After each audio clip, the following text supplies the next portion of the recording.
La pandemia llegó para asustarnos, pero logramos reinventarnos. Cerraron los templos, pero se abrieron más corazones. Los viajes se detuvieron, pero las redes sociales se abrieron.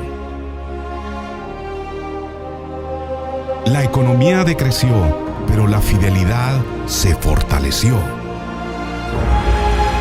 Los hospitales colapsaron, pero las oraciones aumentaron. Nos aislamos físicamente, pero nos conectamos virtualmente.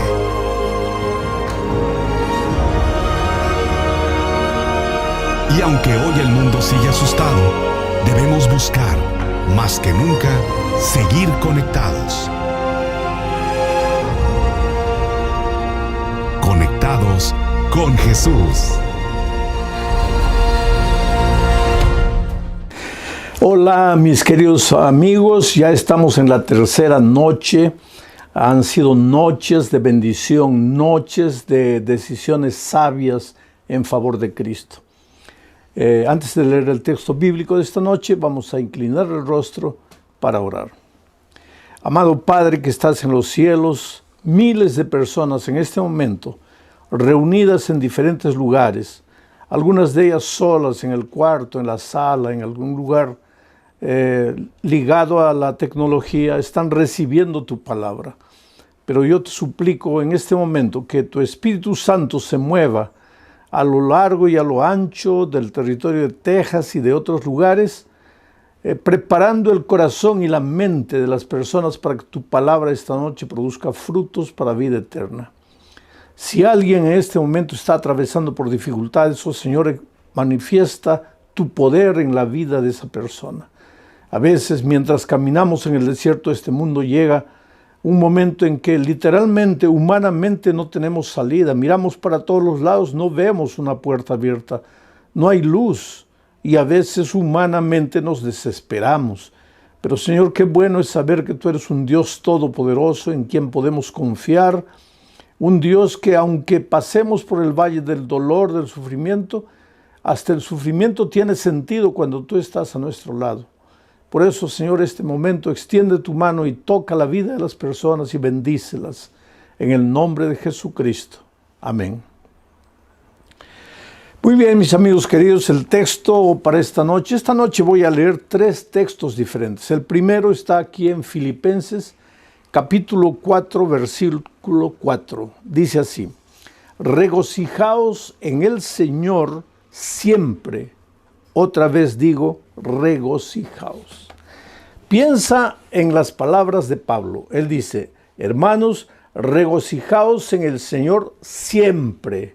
No dice cuando las cosas te vayan bien. No dice solo cuando tu mesa está harta.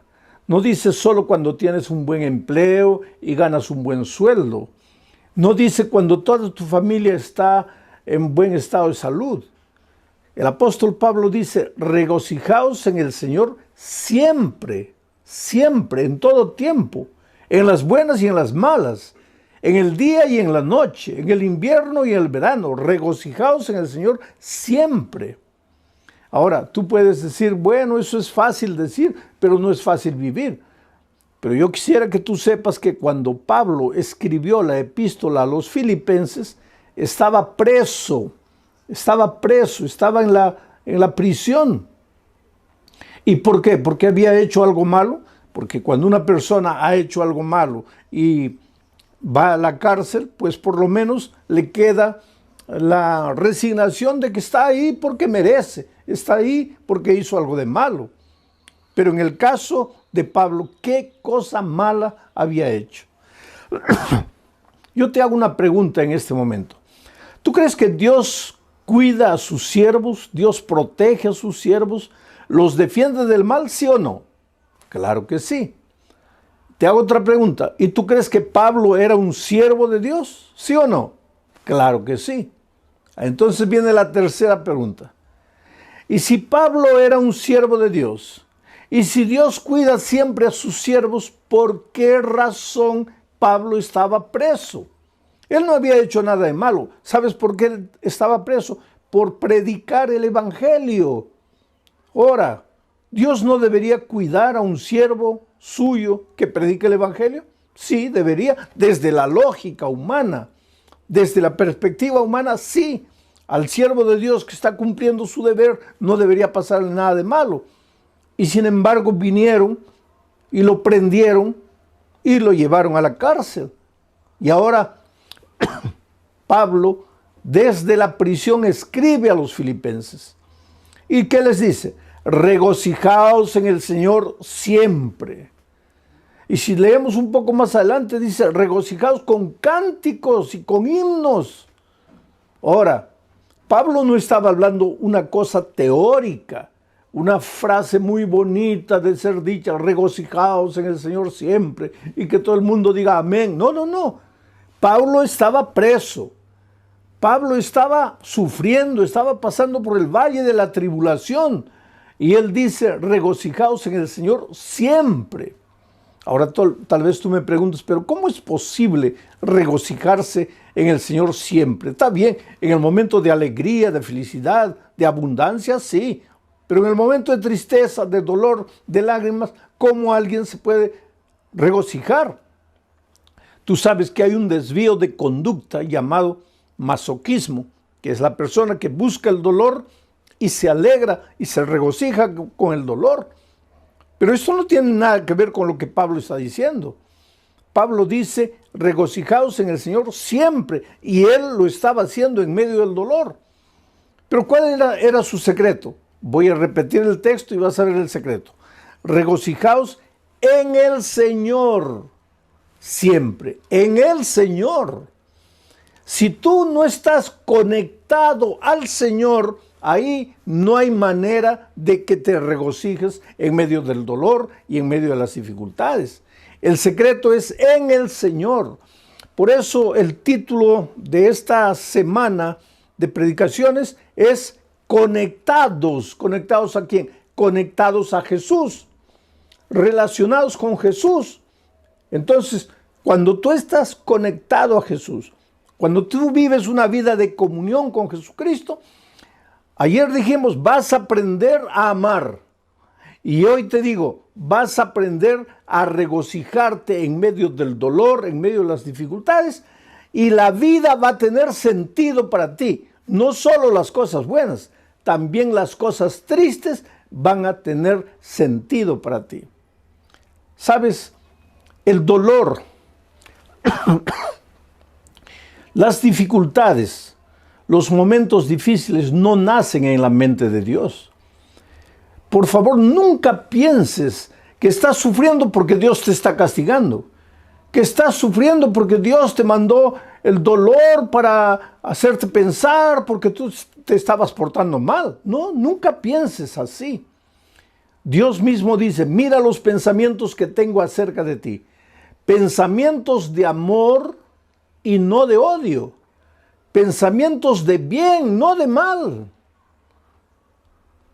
Mira los pensamientos que tengo acerca de ti, pensamientos de paz. O sea, de la mente del Señor, del corazón del Señor, solo salen las cosas que te hacen bien. Nunca lo que te hace sufrir. El sufrimiento y el dolor no nació en Dios, nació en el corazón del diablo. Y cuando el diablo te hace sufrir, él te hace sufrir para llevarte a entender mal el dolor y a maldecir a Dios en lugar de maldecir al diablo. Si tú lees todo el libro de Job, yo le digo al libro de Job que es el compendio de la teología del dolor, o sea, tú tienes que estudiar el libro de Job para entender el misterio del dolor. Tú vas a ver ahí que el diablo se presenta un día a Dios y le dice, Señor, ¿has visto ahí? Dios le dice, ¿has visto a mi hijo Job, un hombre perfecto, bueno, temeroso de mí? Y el diablo le dice, claro, pues tú le das todo, le das una bella familia, le das hacienda, le das ganado, le das dinero, así cualquiera te sirve. Ahora, quítale todo eso para que veas que él te va a maldecir. Miren lo que el diablo dice, quítale todo eso. Pero Dios no quita nada. Dios jamás te va a quitar lo que te hace bien. Si Dios te quita, te va a quitar el pecado, la miseria, el vicio, lo que te destruye, lo que arruina tu vida, lo que malogra tu familia. Dios te va a quitar eso, pero Dios nunca te va a quitar lo que te hace bien. Es el diablo que te quita, porque si tú continúas leyendo el relato de Job, vas a ver que el diablo es el que le trae maldición, le trae el dolor, le trae enfermedad, le trae todo a Job, pero con un propósito: hacer que Job se rebele contra Dios y que piense que quien lo está haciendo sufrir es Dios, y se revolte contra Dios. La propia esposa de Job habla palabras que fueron colocadas por el diablo en sus labios, y le dice a Job: ¿por qué no maldices a Dios y mueres? Ya estás sufriendo tanto, ¿por qué no maldices a Dios y mueres? Ella no estaba hablando palabras de ella estaba hablando las palabras del enemigo, porque es el enemigo que te hace sufrir, es el enemigo que te trae dolor, y para traerte dolor muchas veces se sirve de tus propias actitudes, de tus propias decisiones equivocadas. Porque el diablo no te echa el licor a la boca, a la fuerza. Tú es que tomas. El diablo se sirve de ti mismo, de tus errores, de tus desvíos, de tus elecciones equivocadas. ¿Para qué? Para traerte dolor a ti mismo. ¿Y para qué? Para que pienses que Dios te está castigando. ¿Y para qué? Para que te alejes de Dios definitivamente y para que digas que Dios no te ama.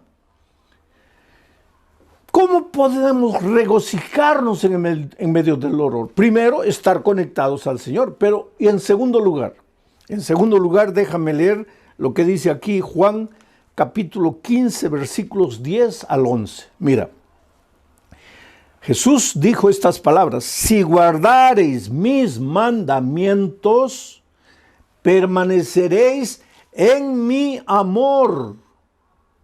O sea, si tú dices, yo permanezco en Cristo, y si permanezco en Cristo, el diablo no me va a derrotar. Está bien, la palabra muy bonita, la frase muy bonita, pero ¿qué quiere decir permanecer en Cristo? Aquí viene Jesús y dice: si guardareis mis mandamientos, permaneceréis en mi amor.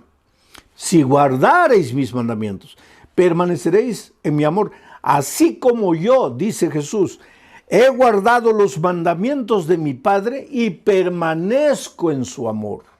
Y después el versículo 11 dice: estas cosas os he escrito para que mi gozo, mi alegría, mi regocijo esté en vosotros y vuestro gozo sea cumplido. Aquí está el secreto. ¿Quieres tener la capacidad de alegrarte en las buenas y en las malas? ¿Quieres saber regocijarte, aprender a regocijarte en medio del dolor, en medio de las lágrimas? Hasta cuando un hijo tuyo se enferma, hasta cuando un hijo tuyo muere, aunque pierdas el empleo, ¿quieres encontrar gozo en esos momentos? Yo no digo que vas a levantar las manos al cielo y decir: Señor, muchas gracias porque he perdido el empleo. Muchas gracias porque mi hijo ha muerto. No vas a decir eso. Claro que vas a sufrir, claro que vas a llorar. Pero no te vas a desesperar, porque en medio de todo eso vas a sentir paz en tu corazón, regocijo, la alegría, el gozo de saber que Cristo está a tu lado, aunque no lo puedas tocar, aunque no lo puedas ver. Pero para experimentar esto que te estoy diciendo, tienes que estar conectado a Jesús. Y para estar conectado a Jesús, tienes que guardar sus mandamientos. Quiere decir, guardar sus mandamientos es una evidencia de que estás conectado al Señor Jesucristo. Y cuando estás conectado a Jesús, así como Jesús estaba conectado a su Padre, entonces vas a aprender a regocijarte en medio del dolor. Vas a experimentar lo que es gozo y la alegría de servir y de obedecer. Ahora, queridos, tú me puedes decir: oh, pastor, pero es muy difícil cumplir los mandamientos. Es muy difícil obedecer. No, querido. Tú estás equivocado. Te lo voy a decir de otra manera. Difícil es desobedecer. Te voy a explicar por qué. Cuando Adán y Eva fueron creados, ellos fueron creados con naturaleza perfecta, o sea, con la tendencia a obedecer. Para Adán y Eva, obedecer es como para nosotros desobedecer, natural. Adán y Eva no tenían que esforzarse para obedecer porque su naturaleza era perfecta. Ellos obedecían de manera natural. Así como tú tomas agua, como comes de manera natural, para Adán y Eva obedecer era natural. Pero infelizmente, pues Adán y Eva desobedecieron, se apartaron de Dios. Y al apartarse de Dios, de cierta manera, ellos iban contra su naturaleza, porque su naturaleza era de obediencia. Solo que al apartarse de Dios, por eso yo digo que el pecado es un misterio, tú no puedes explicar cómo una pareja que había sido creada con naturaleza perfecta, se esforzaron para alejarse de Dios. Pero cuando se alejaron de Dios y pecaron, perdieron la naturaleza perfecta y adquirieron lo que llamamos la naturaleza pecaminosa. ¿Qué es la naturaleza pecaminosa? Lo contrario de la naturaleza perfecta.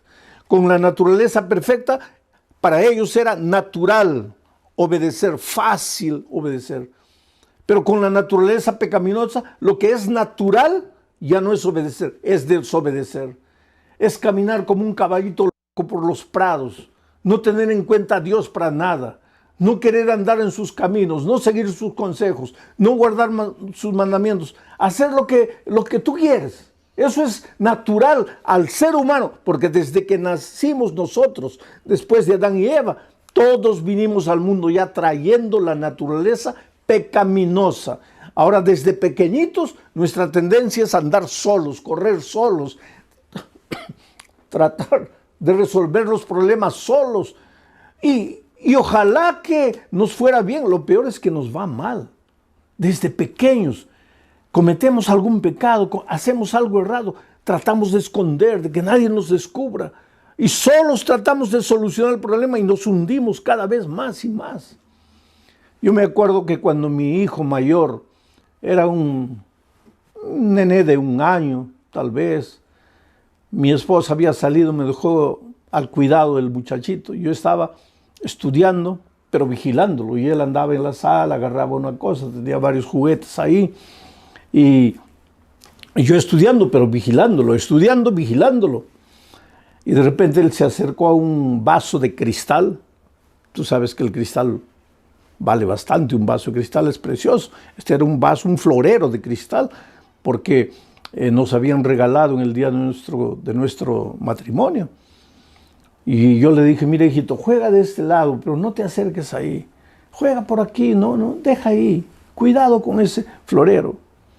Pero nosotros, pues los seres humanos somos así, ¿no? Parece que cuando nos dicen no, ahí es que queremos. Y eso es desde pequeñitos, porque ya venimos al mundo trayendo la naturaleza pecaminosa después que Adán pecó. Bueno, yo estaba leyendo y de repente siento la bulla. Él hizo caer el florero y el florero se hizo pedacitos. Y yo, para no asustarlo, hice como que no me di cuenta, concentrado, pero yo estaba mirando todo y observé lo que él hizo. Cuando el florero cayó, lo primero que él hizo fue mirarme. Y cuando se dio cuenta que yo, entre comillas, no me había dado cuenta, quiso juntar los pedacitos de vidrio. Y al querer juntar eso, para reconstruir el vaso que había quebrado, se cortó el dedito. Y la sangre comenzó a salir. Y ahí se desesperó. Y ahí comenzó a gritar. Y ahí vino corriendo a mis brazos. Y pues yo lo tomé en los brazos, lo llevé al baño, lo lavé, lo limpié, le coloqué un curativo. Era un muchachito no tenía ni 1 año. Yo no sé si él tenía conciencia para entender lo que yo le dije. Pero yo le dije, mira hijo, en la vida infelizmente vas a quebrar muchos floreros de cristal. Pero cuando por esas cosas de la vida quiebres algo, no trates de resolverlo solo. No trates de encontrar la solución tú solo.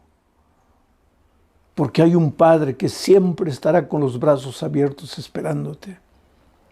Y en este momento yo te digo, querido, tal vez tú, por esas cosas de la vida, has quebrado el florero precioso de tu matrimonio. Has quebrado el florero precioso del respeto que tus hijos te tenían. Has quebrado el florero precioso de la confianza que tu jefe tenía en ti. En esta vida, ¿cuántas veces vivimos quebrando floreros? Las cosas buenas que Dios nos da, las arruinamos, las malogramos, las quebramos, las destruimos. Y después tratamos de escondernos y solucionar el problema con nuestras manos solos. Pero en esas horas recuérdate que tú solo estás perdido. Tú solo te vas a cortar el dedo y te vas a hacer sangrar. Tú no puedes, pero hay un Dios amoroso, un Padre amante que está siempre con los brazos abiertos. Tú puedes ir a Él y decirle: Señor, yo no puedo, lo he arruinado, he quebrado el florero, pero estoy aquí en tus manos. ¿Puedes hacer las cosas de nuevo? Y Dios es un Dios de segunda oportunidad, de tercera, de quinta, de milésima oportunidad. No tengas miedo de volver a Dios.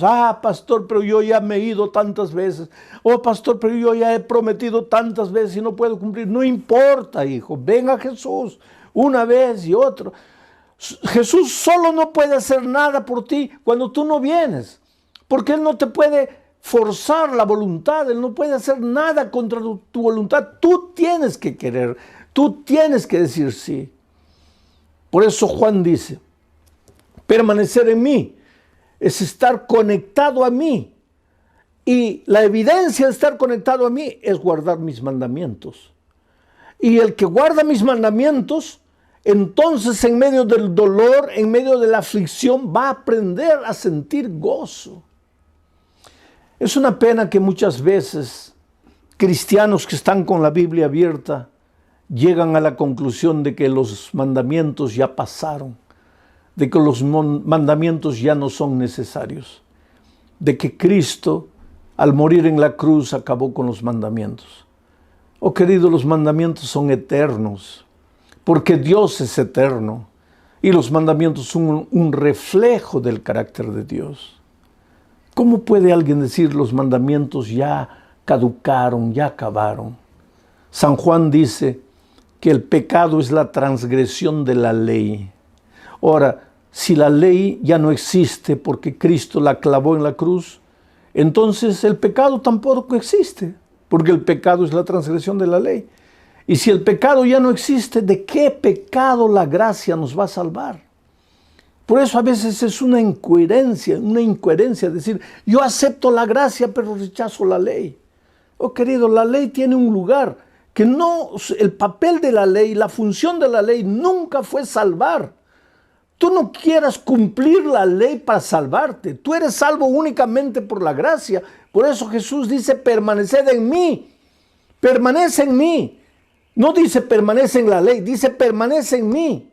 Pero ¿cuál es la evidencia de que permaneces en mí? Que guardas los mandamientos. No que los mandamientos te salvan, sino que Cristo te salva. Tienes que ir a Él, entregarte a Él, vivir por Él, ser bañado por su gracia. Pero enseguida tienes que vivir una vida de obediencia por el poder que viene de Dios para ti. Y si tú vives así, en medio del dolor, en medio de la aflicción, en medio de las dificultades, vas a aprender a ser feliz. Tengo otro texto más aquí en Hebreos, y esto es interesante. Hebreos capítulo 11, versículos 24 y 25. Dice así: por la fe, tú eres un hombre de fe.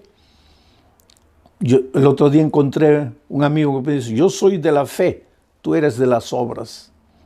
Y este amigo no es miembro de mi iglesia, lógico. Entonces él me dice así: yo soy de la fe, tú eres de las obras. Entonces vamos a leer lo que dice el texto bíblico. Dice: por la fe, Moisés, hecho ya grande, rehusó llamarse hijo de la hija de Faraón. Por la fe rechazó. Ahora escucha lo que dice el siguiente versículo: escogiendo antes ser maltratado con el pueblo de Dios que gozar de los deleites temporales del pecado. O sea, Moisés, por la fe, tuvo que tomar una decisión. En un momento de la vida, él encontró dos caminos. Primer camino, ser maltratado con el pueblo de Dios.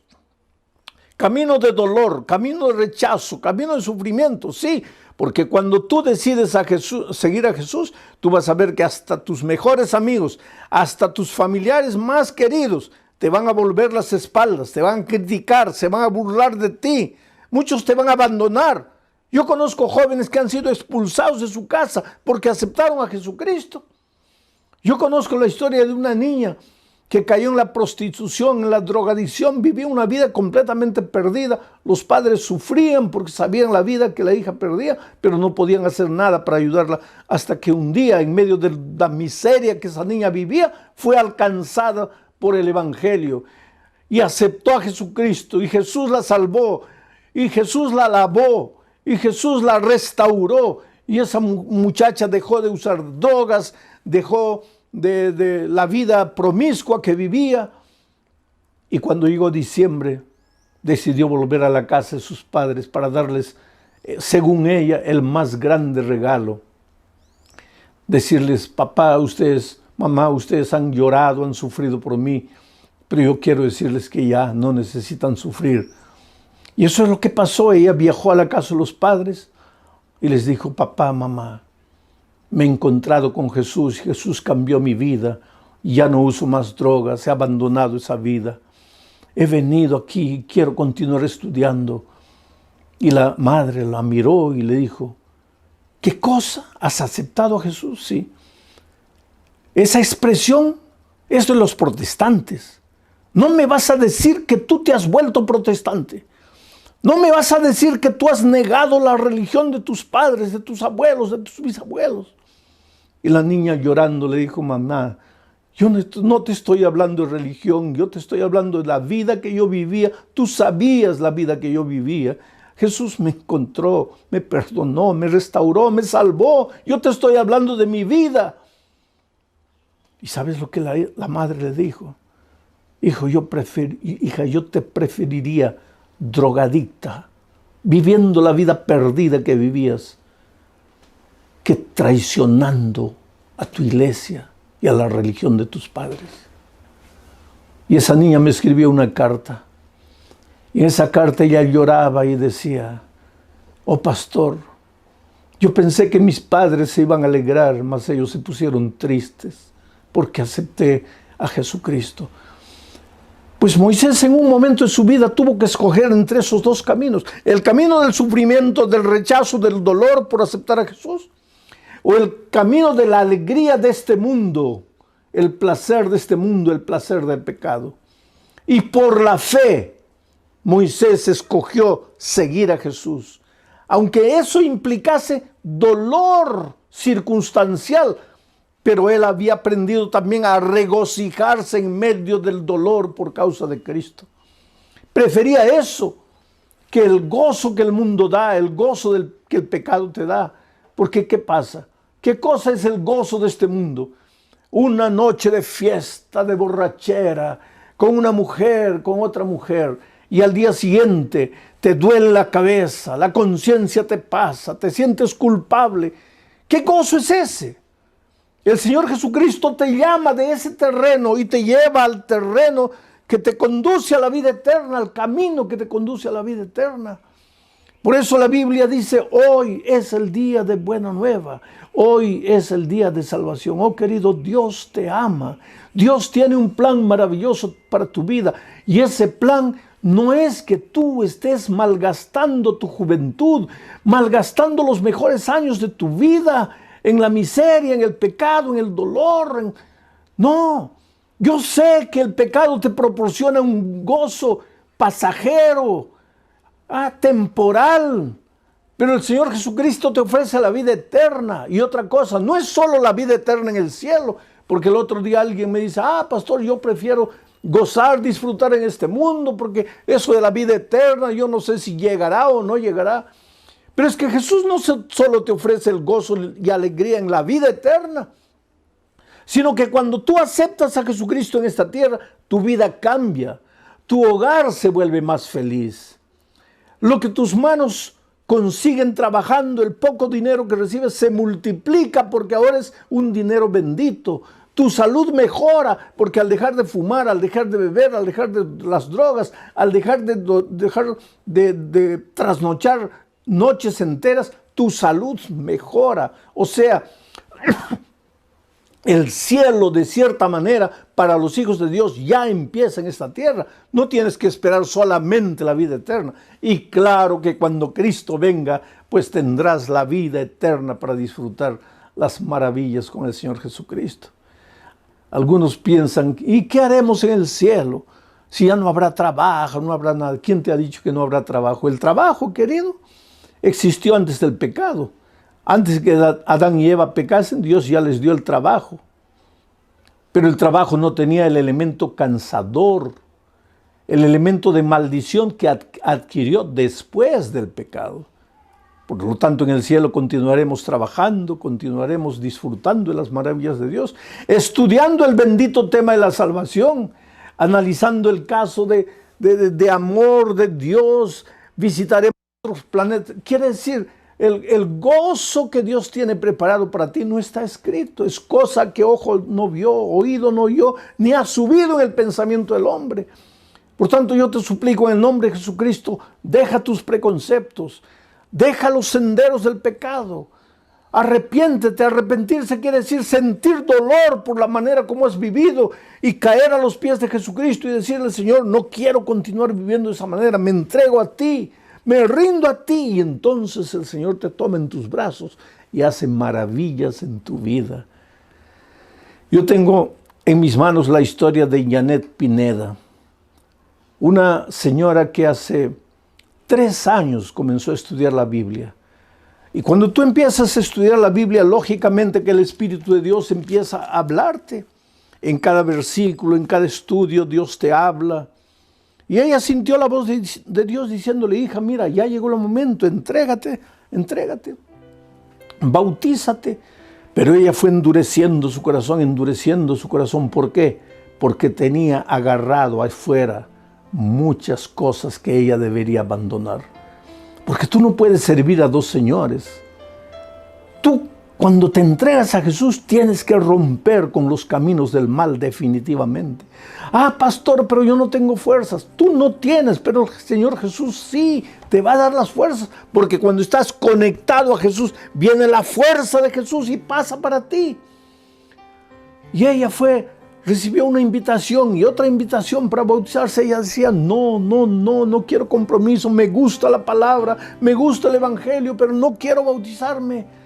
Hasta que un día el Espíritu de Dios venció. Porque te digo, la palabra de Dios es como una espada de 2 filos que penetra hasta la médula. Es como la pólvora que destruye la roca más dura. La palabra de Dios es vida.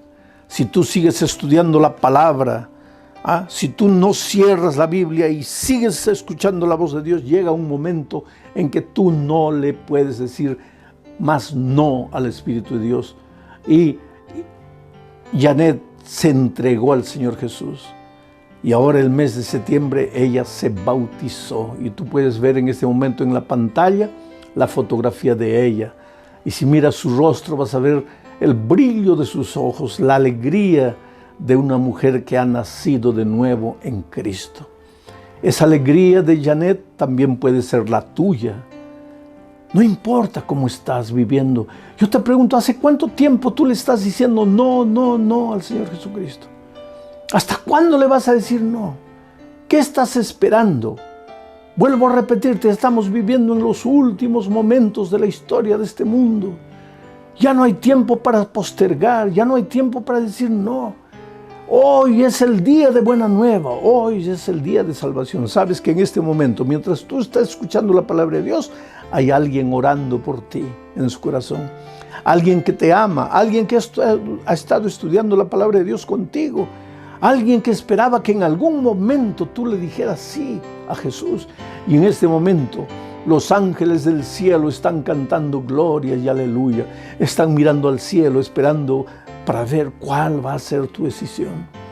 Delante de ti está el camino de la vida y de la muerte, de la bendición y de la maldición. escoger caminar con el pueblo de Dios, aunque tengas que renunciar a muchas cosas en esta vida, o escoger los placeres de este mundo y quedarte en esta tierra rechazando el convite divino. ¿Qué harás tú en este momento? Eres precioso para Dios. No postergues tu decisión. Yo voy a orar por ti, y mientras estoy orando, yo quisiera que tú digas sí en tu corazón y después manifiestes tu decisión de bautizarte ahora el sábado, si ya estás preparado, o de continuar estudiando la Biblia para bautizarte en un siguiente bautismo. Vamos a orar. Padre querido, gracias, Señor, por estas personas que han oído tu palabra esta noche. Hemos entendido esta noche que mientras caminemos en el valle de este mundo, muchas veces vamos a sufrir. El dolor va a tocar nuestra vida, pero la orden es regocijarnos siempre. ¿Cómo siempre?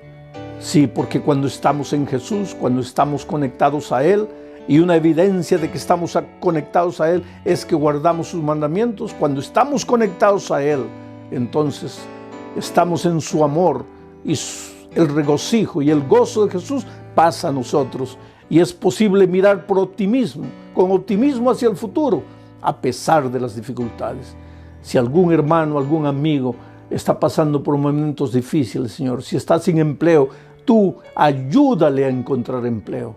Si alguien está lleno de deudas, tú ayúdale a organizar la vida de tal manera que salga de las deudas. Si hay alguien enfermo, cúralo, Señor. Si hay alguien atormentado por el pecado, libértalo. Tú eres poderoso. Tú estás dispuesto a hacer maravillas en este momento. En el nombre de Jesucristo. Amén.